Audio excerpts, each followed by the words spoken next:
What's up, everybody? It's your boy Leo Rydell here with Geekly Goods to review Aquaman. Woo! Y'all, let's talk about this one. But before you jump in, go ahead and click that subscribe button to get more geekly goodness to your inbox. This movie was directed by James Wan and starred Jason Momoa, Amber Heard, Patrick Wilson, and a slew of other people, including Willem Dafoe. And let me tell y'all, first impression, blown away. I don't want to say this is the best that DC has done since Dark Knight, but it's looking that way to me. Let me just dive right into Jason Momoa and say, wow, what a performance as Aquaman. Like, he was so much more humbling in this movie than he was in Justice League. Like, my buddy Chris likes to say that in Justice League he was like super bro-ish and like super like, yo bro, and I can kind of agree with that, and he was just like a little bit over the top goofy in that movie. But wow, in Aquaman he's a lot more grounded. He realizes that, yo, I'm Aquaman, I'm the Aquaman, but I'm not a king. He's just like so humbling in the fact that he's not this big tough guy we expect him to be, to walk up to the throne and be ready to take it over. Like, no, he doesn't want it. He's like, I don't want it. I just want to save my home. I want to save my people. That's all he cares about, is saving the people. He doesn't want anybody to get into war, and I just thought he portrayed a hero so well. And I was very much impressed with Jason Momoa. Yeah, where there were a couple spots where the acting was a little shifty, of course. But I wasn't really that critical of them because they weren't often. So it didn't throw me off course at all. I like his look for Aquaman, and it's very different at first. Now, all of you who've seen the trailer know that we have seen the suit indeed, but it looks 20 billion times better in the movie. I was like, okay, this ain't looking bad, not bad. But I got to the movie theater and I was blown away at the final cut. Like, I was like, I don't think this is the trailer cut, y'all. This is legit. Like, this is the real costume.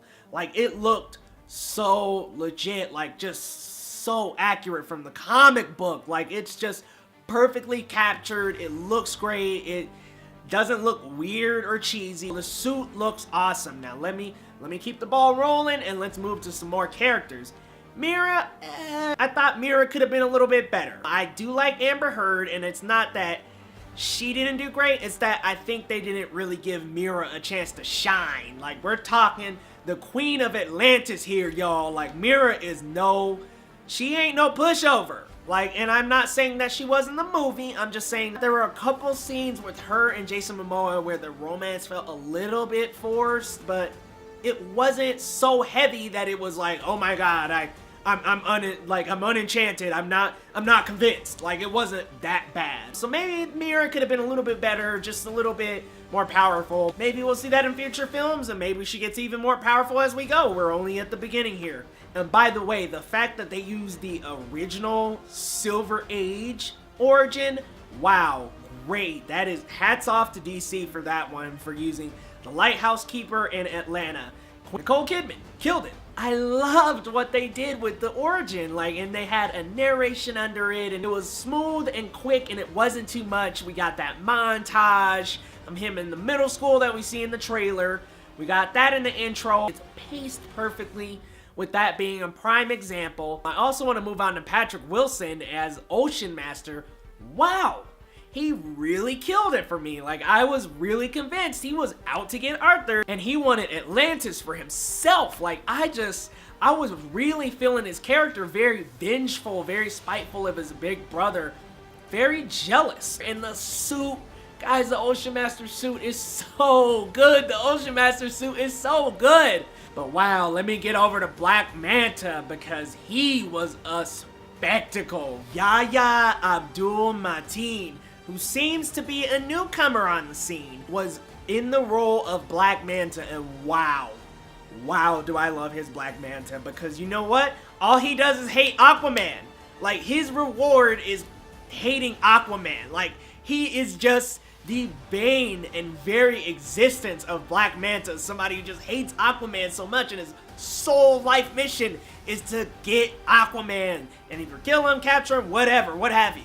And he just embodied that so much into his role. He was so angry and vengeful and ready to just tear in Aquaman. And I loved how ferocious of a villain he was. Let me get on the story though. The story was just well crafted, well paced. It's just a great, well crafted story that works over and over. It worked in The Lion King, it's worked in Shakespeare, it's worked since the dawn of time, guys. It's a story that just always works. So it was just well crafted out to me, and Wan just does so well with the pacing and the cast, and he just does such a good job. But you can tell this is a James Wan movie. There are quiet moments and a random explosion comes out of nowhere. Like, that's a James Wan move.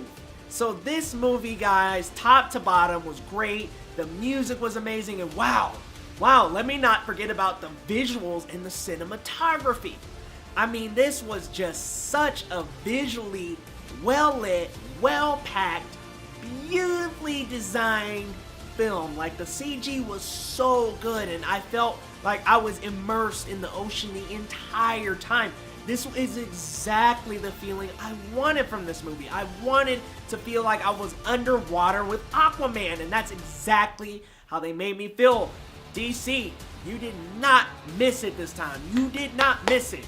So please keep on this track of making great solo movies, great one-character films that focus on characters, and maybe take a little step back and assess your team-up movies and come up with a formula that works. But guys, as always, let us know your thoughts down in the comments. Are you seeing Aquaman? Have you seen it already? If so, what do you think? We'll see you next time. Very quiet moment. Atlanta. Wow, Nicole killed. Be sure to like, subscribe, and follow Geekly Goods on all social media platforms, and grab something from our store. We take $1 of every purchase and donate it to arts education to keep arts in the classrooms. We'll see you next time.